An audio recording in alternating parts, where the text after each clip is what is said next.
The bright lights of the movie set usually made Dean Martin feel alive, but today they only highlighted a dark shadow. He watched, his smile fading as the director, a man named Mr. Thorne, yelled at a young actress.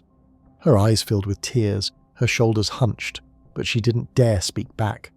Everyone on set saw it, the harsh words, the way Mr. Thorne would throw scripts, the cold, mean looks he gave to anyone who made a tiny mistake. It wasn't just the actors. Even the camera crew, the lighting technicians, and the makeup artists felt his sting. One time, Dean saw Mr. Thorne make a prop master redo a scene 20 times, just because he didn't like the way a single flower was placed.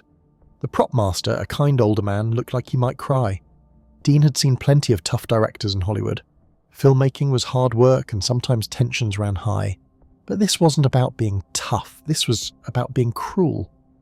Mr. Fauchamp, or Mr. Thorne, seemed to enjoy making people feel small.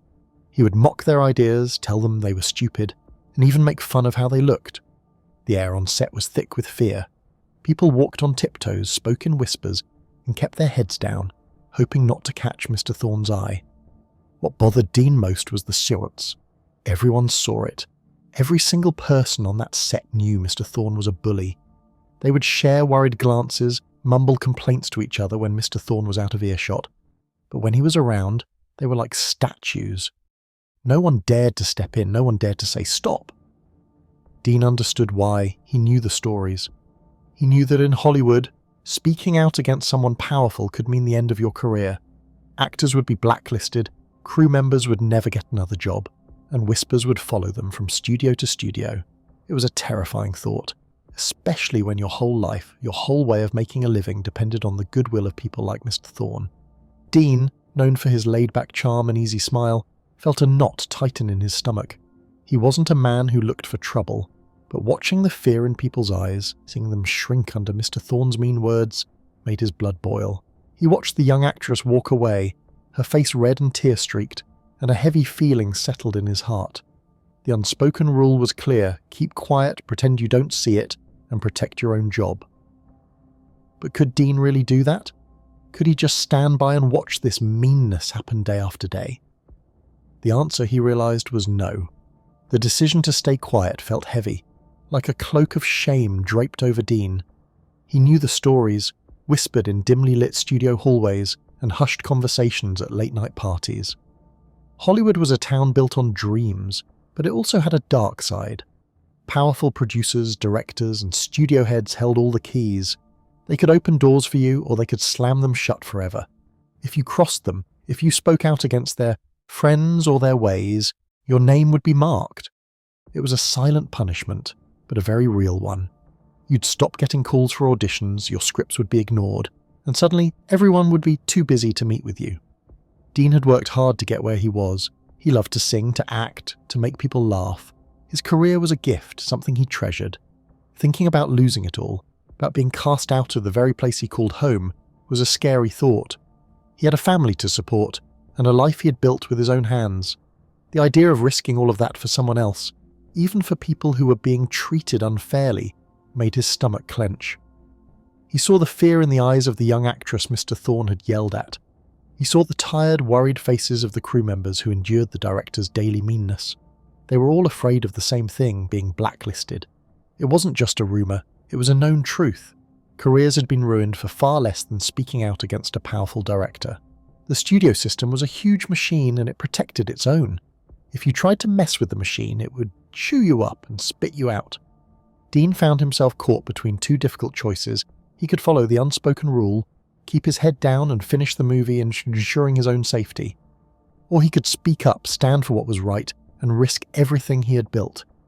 His heart ached for the people being hurt, but his mind warned him of the danger. This wasn't just about one angry director, it was about challenging an entire system, a way of doing things that had been in place for a very long time. He thought about the kind older prop master, whose eyes had welled up with tears.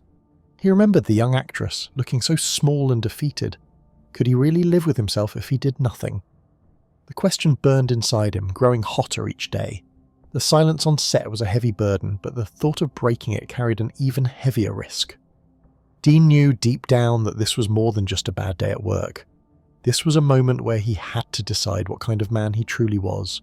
The decision weighed on Dean for days, a constant hum in his thoughts. He played out both choices in his mind, the quiet, safe path, or the loud, dangerous one. But each time he pictured staying silent, he felt a deeper unease. He couldn't shake the image of the young actress's tearful face or the prop master's defeated posture. He knew that if he didn't speak up, nothing would change. Mr. Thorne would continue his cruelty, and others would continue to suffer in fear. One evening, after another long day on set filled with Mr. Thorne's angry outbursts, Dean made up his mind. He couldn't be a part of the silence any longer. He knew the risks were huge, but the thought of not doing anything felt even worse. He decided he would tell the world what was happening. He would expose Mr. Thorne's bad behaviour no matter what it cost him. It wasn't a sudden, angry outburst. It was a calm, firm choice made from a place of deep conviction. Dean didn't want to just complain, he wanted to bring the truth into the light. He thought carefully about how to do it. Just yelling on set wouldn't work. It would be brushed aside as a tantrum. He needed to make sure his words would be heard and that people would listen. He reached out to a trusted journalist, a man he knew from many years in the public eye. This journalist worked for one of the biggest newspapers in the country and had always treated Dean fairly. They met in a quiet, out-of-the-way restaurant, far from the prying eyes and ears of Hollywood. Dean explained everything, detailing the director's harsh words, the thrown objects, the constant intimidation, and the widespread fear on set. He spoke not with anger, but with a steady voice, laying out the facts. The journalist listened intently, taking careful notes. He understood the bravery it took for someone like Dean Martin, a beloved star, to speak out against such a powerful figure in the industry. He knew the story would be huge, but also very controversial. Dean didn't just point fingers, he explained the atmosphere of fear, how everyone was too scared to act because their jobs were on the line. He painted a picture of a set where joy had been replaced by tension and creativity by dread. He asked the journalist to protect the identities of the other cast and crew members, knowing they couldn't afford to speak for themselves. This wasn't about revenge, it was about shining a light on something wrong, something that hurt good people. Dean left the meeting feeling a mix of fear and relief. The secret was out. Now the real storm was about to begin. The newspaper article hit like a thunderclap. Dean Martin's face was on the front page, next to a shocking headline about director Mr. Thorne's cruel behaviour on set. The story was detailed, painting a clear picture of the fear and mistreatment that had been hidden for so long. Dean knew it would cause a stir, but even he was surprised by how quickly and fiercely Hollywood reacted. The phone calls started almost immediately. Not calls of support, but angry, urgent ones. First, his agent sounding stressed and worried. "Dean, what have you done? The studio is furious. They're saying you've ruined the picture." Then came calls from studio executives, their voices cold and hard. They didn't even bother to hide their threats. "Martin, you're out of line. You've attacked one of our top directors. If you don't retract this, you'll never work in this town again." These weren't empty words. Dean knew the power these people held. They could make or break careers with a single phone call. The threat of blacklisting was very real. It meant that no studio would hire him, no director would cast him, and no producer would even take his calls. His singing career, his movie roles, his TV shows, everything he had worked for, everything he loved could be taken away. Whispers turned into shouts in the gossip columns. Some papers sided with Dean, praising his bravery. But many others, especially those connected to the big studios, defended Mr. Thorne and painted Dean as a troublemaker, someone who was jealous or just seeking attention. They said he was lying, or that he was exaggerating things. It was a dizzying storm of accusations and denials. Dean felt the pressure closing in. Friends he had known for years suddenly became distant. Invitations to parties stopped. He even overheard a radio show host, usually a fan, call him unprofessional for speaking out. It was a lonely feeling, realizing how quickly people could turn when the powerful spoke against you. One day, a very important studio boss called him directly. This man was known for being tough, someone whose word was law in Hollywood.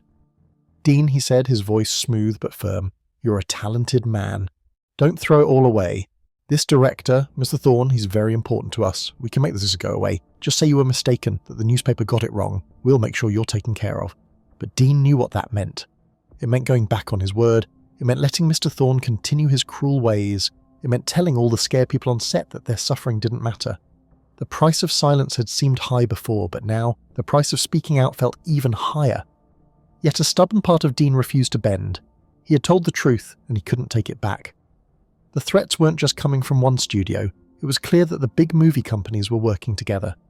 It was like a giant wall had been built around Mr. Thorne, and Dean was standing alone on the outside, trying to break it down.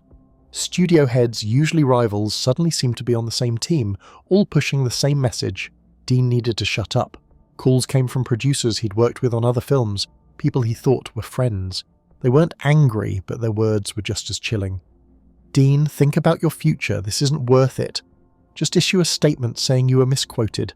It'll all blow over. Another told him, we all have to protect each other in this business. If one of us goes down, it hurts us all. Mr. Ward, or Mr. Thorne, brings in a lot of money. It became clear that the studios weren't just protecting Mr. Thorne as a person, they were protecting their investments. He was a successful director, and his movies made money. To them, Dean's claims were bad for business. They didn't want scandal, they wanted quiet profits, so they put immense pressure on Dean, not just to stop talking, but to undo what he had already said. They wanted him to tell the public that the newspaper story was wrong, that he had lied, or that he had been tricked. They tried to make deals. One powerful studio executive offered Dean a new movie role, a big one, with a huge salary if he would just retract his statements. It's a chance to put all this behind you, Dean, the executive said, his voice dripping with false kindness. You can make this all disappear, and we can go back to making great movies. Dean knew it was a test. If he took the bait, he would be admitting that he was wrong, that the truth didn't matter, and that money could buy his silence. It would also mean that the people Mr. Thorne had hurt would continue to suffer, with no hope for justice. He thought about the fear he had seen in their eyes, the quiet suffering. He couldn't betray them. The pressure mounted. His phone rang less often with job offers, and more often with stern warnings. His name started appearing in articles not as a talented entertainer, but as a disruptor or troublemaker. The industry was trying to make him an outcast, hoping he would break under the weight of it all. They wanted him to learn a lesson. Don't challenge the powerful, don't rock the boat. Just smile, sing, and do what you're told. But Dean had already made his choice. He had seen the truth, and he had spoken it. Taking it back would be like erasing a part of himself, a part that believed in fairness and standing up for the little guy. He refused to let the studios use their power to silence him. He refused to take back his words. The world around Dean Martin seemed to shrink. The usual buzz of Hollywood, filled with opportunities and laughter, was replaced by a cold silence from former friends and colleagues. Yet through it all, Dean held firm. He knew in his heart that he had done the right thing and that conviction gave him strength. Every day brought new attacks. More articles came out, some twisting his words, others calling him names. Important people in the industry kept calling, their voices getting sharper and more demanding. They tried to wear him down, to make him feel alone and wrong. But Dean wouldn't budge. He politely but firmly told them he stood by his statements. He wasn't going to lie, not for money, not for fame, and not for fear. It wasn't easy. There were nights when he wondered if he had made a terrible mistake. He worried about his family, about their future if he truly was blacklisted. But then he would remember the faces of the people on set, the fear in their eyes, and his resolve would harden again. He thought about the young actress, now perhaps able to breathe a little easier knowing someone had spoken for her. That thought was stronger than any threat. He stopped taking calls from the studio heads. He ignored the nasty comments in the papers. Instead, he focused on the few letters and calls he received from regular people, fans who wrote to say they believed him and admired his courage. These small messages of support meant the world to him, reminding him that not everyone in the world was part of the Hollywood machine. One day, his agent, looking defeated, told him, "Dean, they've pulled the plug on your next movie, and your TV show is on hold indefinitely. They're making good on their threats." It was a hard blow, a direct hitter to his career, but Dean just nodded, his jaw set. Then so be it, he said. He had expected it. He had prepared himself for it. Losing jobs was the price, but losing his honesty felt like a much higher one. He spent more time at home, away from the studio lights and the judging eyes. He played golf, he sang for his kids, and he thought. He realized that his life wasn't just about making movies or singing songs. It was about being a good man, and sometimes being a good man meant standing up even when it was scary and lonely. Dean Martin, the laid-back crooner, had become something more, a man of unshakable principle. He had taken his stand, and he would not back down. With Dean Martin refusing to back down, a new kind of tension filled Hollywood. It wasn't just about Mr. Thorne anymore. It was a battle of wills. The big question hung in the air, a whisper on every studio lot and in every executive office. Would the powerful director finally face consequences for his cruel actions, or would the mighty Hollywood machine simply chew up Dean and spit him out? On one side stood Mr. Thorne, still making movies, still protected by the studios who valued his money-making skills more than the well-being of his crew. He denied everything Dean said, calling it a pack of lies from a jealous actor. He had the full weight of the studios behind him, their lawyers and public relations teams working overtime to make Dean look bad. On the other side was Dean, now mostly quiet, his career stalled, but his resolve unbroken. He had lost jobs, but he hadn't lost his voice. He had told his truth, and he stood by it, even if it meant sacrificing everything. People watched to see what would happen next. Would other actors or crew members, emboldened by Dean's courage, finally step forward to support him? Or would the fear of blacklisting keep them silent forever? The media was split. Some newspapers kept the story alive, asking tough questions about power and abuse in Hollywood. Others, however, quickly moved on, perhaps pressured by the studios to drop the controversial topic. It felt like a giant tug-of-war with Dean on one end and the entire industry on the other. Every day was a test.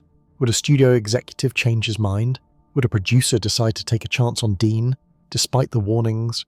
Or would the silence around Dean grow so thick that he would simply fade away? A warning to anyone else who dared to speak up? The stakes were incredibly high.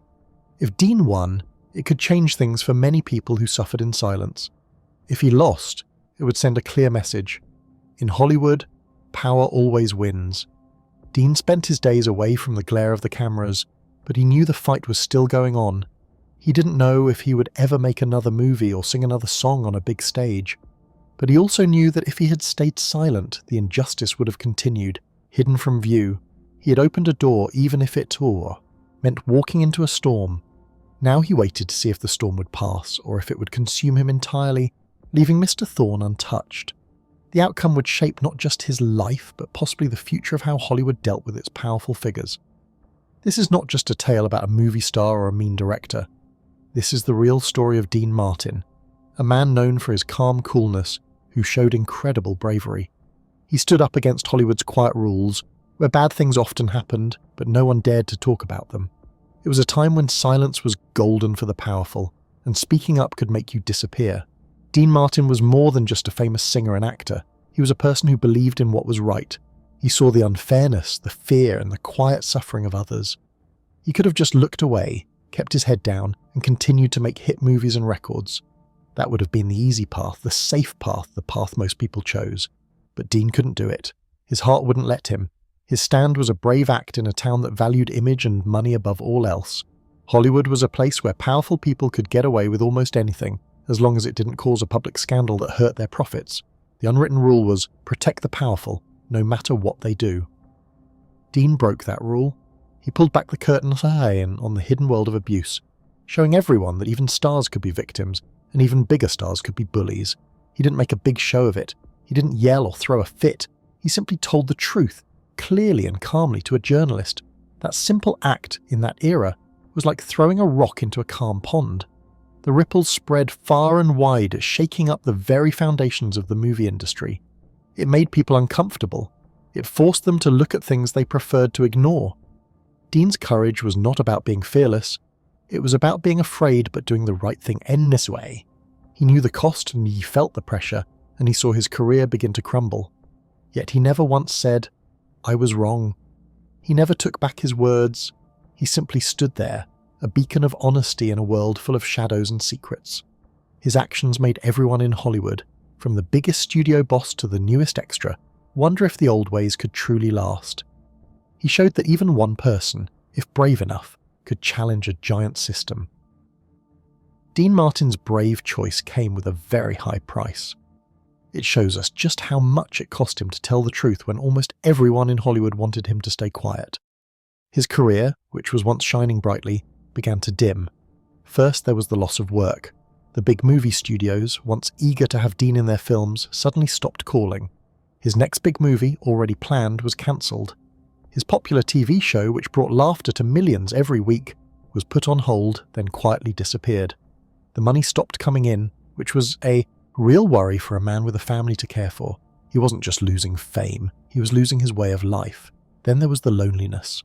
Friends he had known for years, people he had shared countless laughs and good times with, slowly drifted away. They were afraid to be seen with him, afraid that supporting Dean would mean they too would fall out of favour with the powerful studio bosses. Invitations to parties and events, once always in his mailbox, stopped arriving. Dean felt like an outsider in his own town, a place he had loved and helped build. The public attacks hurt too. Newspapers and radio shows, some paid by the studios, called him names. They said he was just trying to get attention, or that he was a liar. It felt like his good name, his reputation, was being dragged through the mud. It's one thing to stand up for what's right, but it's another to have the whole world, or at least the powerful parts of it, turn against you. But the biggest cost was perhaps the constant pressure. Every day it felt like a heavy weight on his shoulders. The calls, the threats, the feeling that his future was being taken away all tried to break him. It would have been so easy to just say, "Okay, I give up, I'll take back what I said." That would have made all the bad things stop. But Dean wouldn't do it. He paid the price of being honest in a world that preferred lies. He gave up his comfort, his fame, and even parts of his friendships, all for the simple, powerful act of telling the truth. His story reminds us that sometimes doing the right thing means giving up a lot, and that courage often comes with a very heavy cost. Even though Dean Martin lost a lot, his brave actions were not in vain. What he did made Hollywood really stop and think about how it treated people. His story showed that some fights are very important to have, even if they are super hard and you might lose a lot of what you hold dear. Before Dean spoke up, many people in Hollywood simply accepted bad behaviour from powerful figures. It was just the way things were. But Dean's honest words and his refusal to be silenced started to chip away at that old way of thinking. The whispers that used to stay hidden in dark corners began to grow louder. Other actors and crew members who had been too scared to speak before started to feel a tiny spark of hope. They saw that someone famous had stood up even when it hurt him. Mr.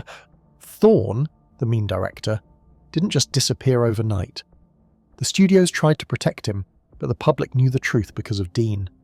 It became harder for Mr. Thorne to get new projects, and slowly his star began to fade. The shine of his success was dulled by the shadow of his bad actions, actions that Dean had bravely brought into the light. This wasn't a quick fix, but it was a beginning. Dean's stand showed everyone that the culture of silence could be broken. It taught Hollywood that it couldn't always hide its problems. It forced powerful people to at least pretend to care about how their workers were treated. While things didn't change completely right away, Dean's actions planted a seed. Over time, that seed would grow, leading to more fairness and less fear for people working in the movie business. His story became a reminder that sometimes one person's courage can make a big difference. Even against a huge, powerful system, it showed that having true grit and standing up for what's right is more important than fame or money. Dean Martin, the easygoing singer, became a symbol of fighting for justice, proving that even when the fight is tough and the personal cost is high, some battles are absolutely worth waging for a better, kinder world. His legacy isn't just in his songs and movies, but in the courage he showed when it mattered most.